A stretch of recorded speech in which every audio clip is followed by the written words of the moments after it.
Hello friends, so here is another video of income tax. We are going to discuss the topic of perquisites. Let's start. So in the last video, we were discussing about perquisites and its valuation. So this is the second part of perquisites and its valuation.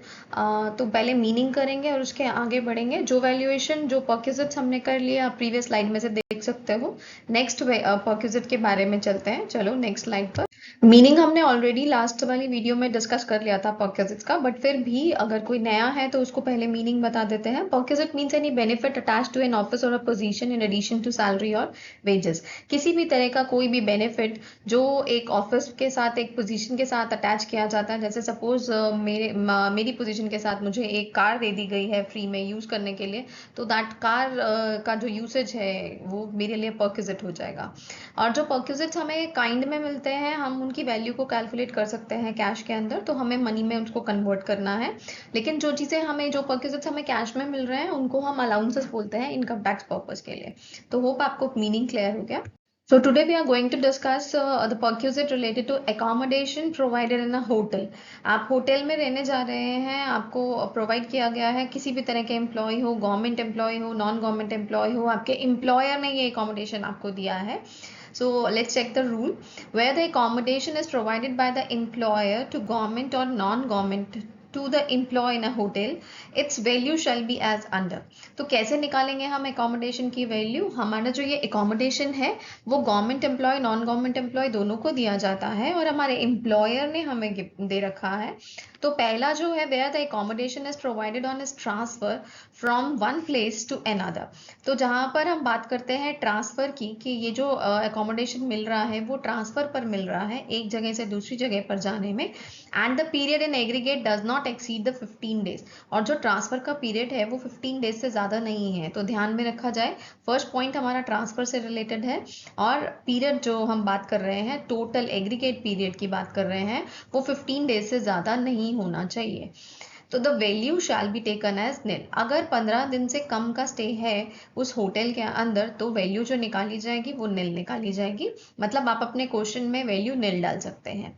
In any other case अगर किसी और तरह का case है the value shall be taken at 24% of the salary paid or payable for the previous year. तो जितनी भी salary दी गई हो उसका 24% आप निकालेंगे. एंड दिस प्रीवियस ईयर का जो पीरियड होगा for the period during which the accommodation is provided. जिस प्रीवियस ईयर में जितने टाइम पीरियड के लिए एकोमोडेशन दिया जाएगा उसको आप इवेल्युएट करेंगे और सैलरी का 24% निकालेंगे.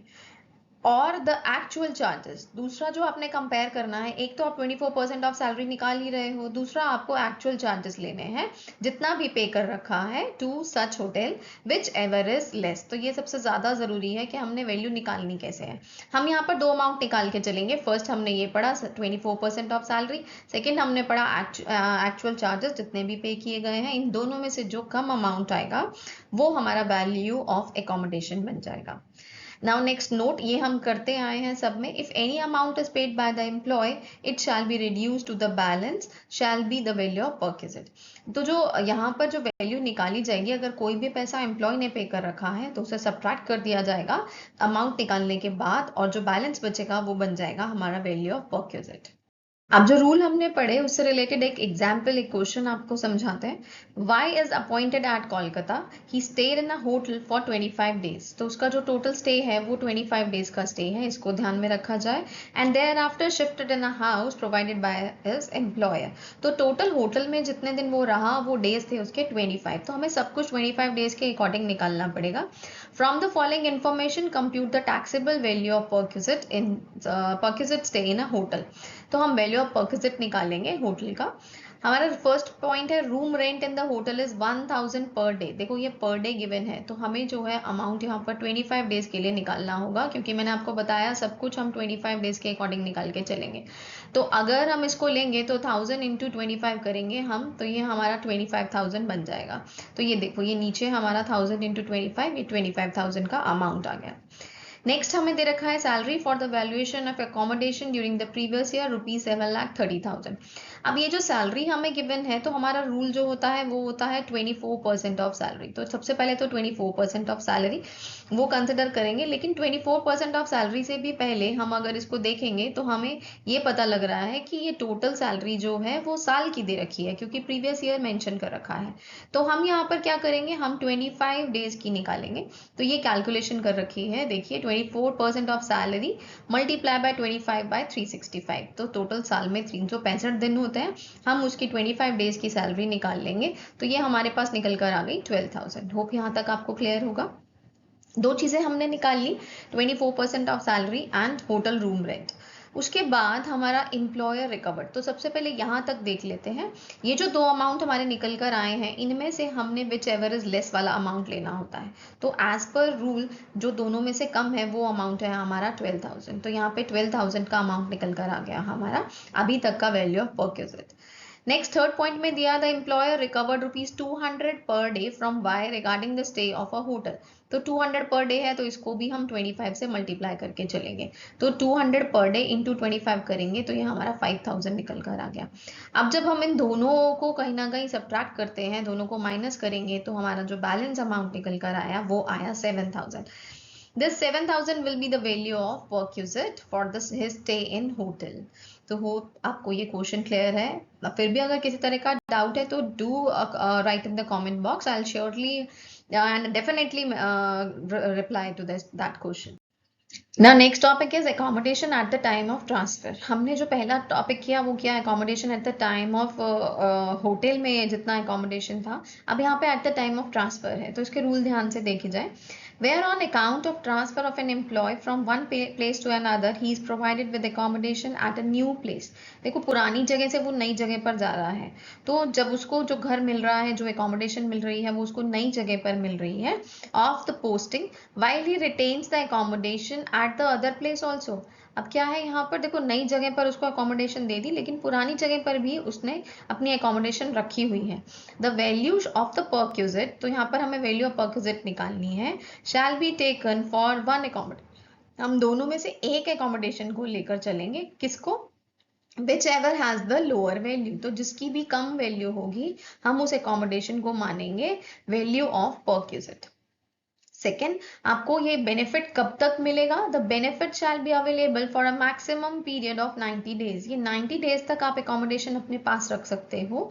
If he continues to occupy both the accommodation after the expiry of 90 days, अगर 90 दिन खत्म होने के बाद भी वो पर्सन अपने पास दोनों अकोमोडेशन रख रहा है, then the value of perquisite shall be charge for both the accommodation. तो फिर जो वैल्यू ऑफ परक्यूजिट बनेगी वो दोनों अकोमोडेशन को ऐड करके टोटल अमाउंट निकाल लेंगे, वो वैल्यू ऑफ परक्यूजिट आएगी। तो बेनिफिट किस में है, एक अकोमोडेशन रखी जाए और उसमें हम लोअर वाली वैल्यू जो है वो हमारी वैल्यू ऑफ परक्यूजिट बन जाएगी।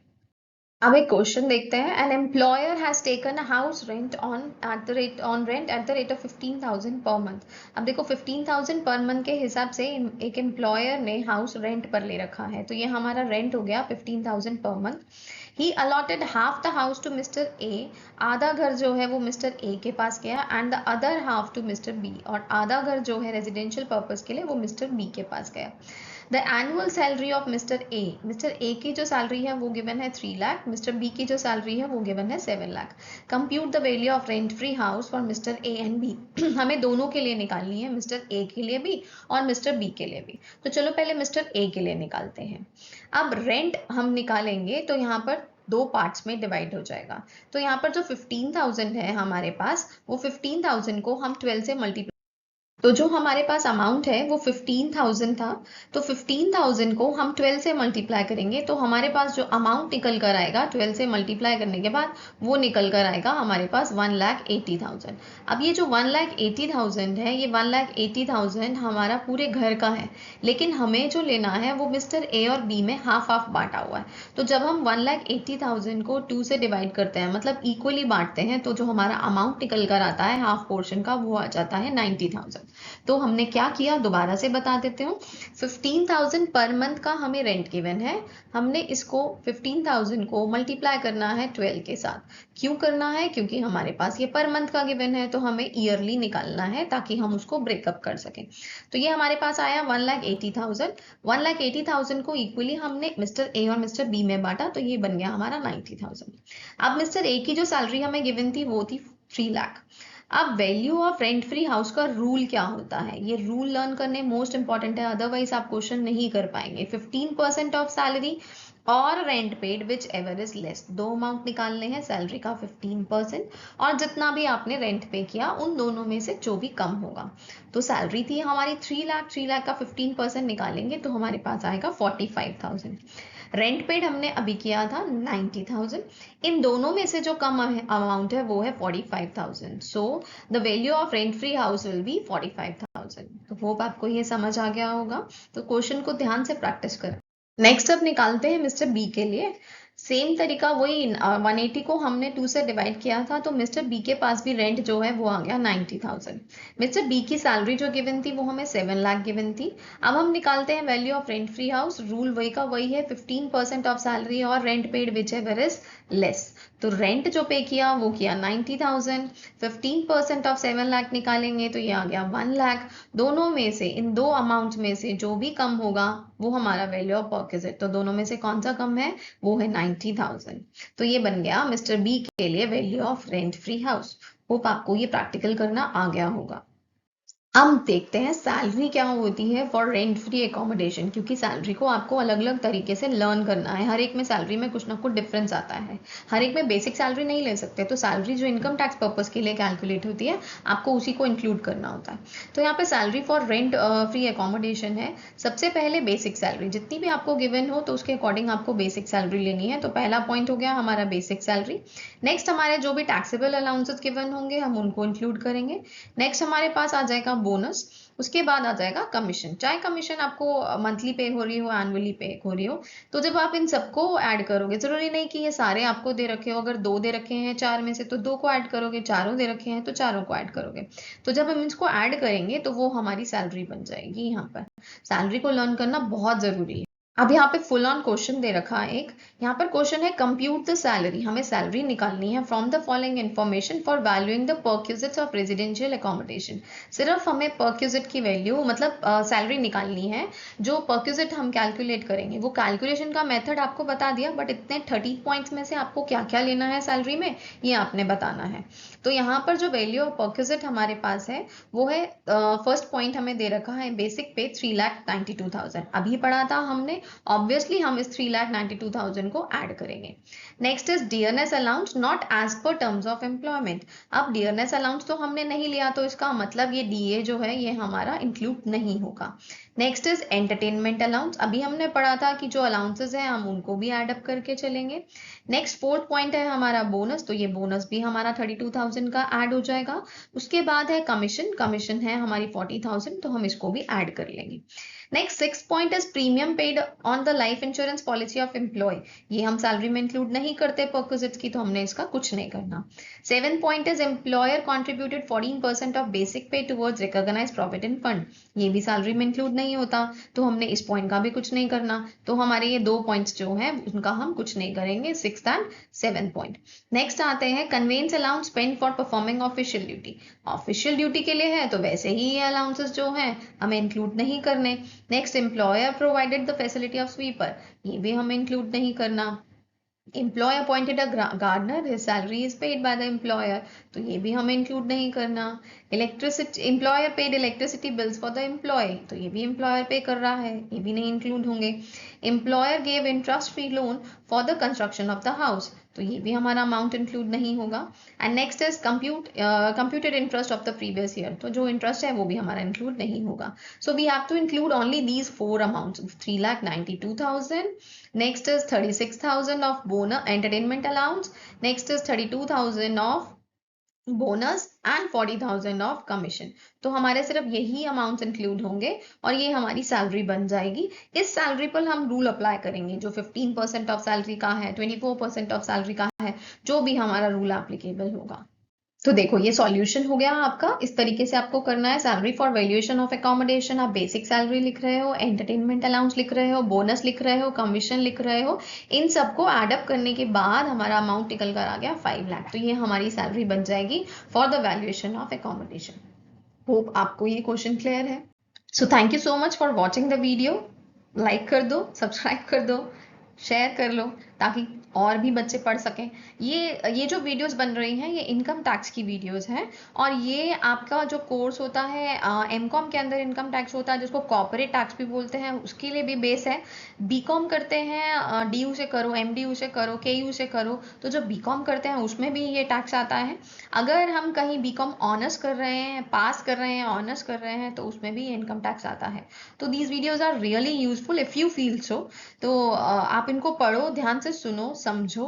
इन केस कोई प्रॉब्लम लगती है तो उसको ज़रूर शेयर करो, कमेंट करो। I will try to solve the problem, and do subscribe the channel and switch on the notification bell so that you can come to know whenever the new video is uploaded. Bye bye, have a nice day.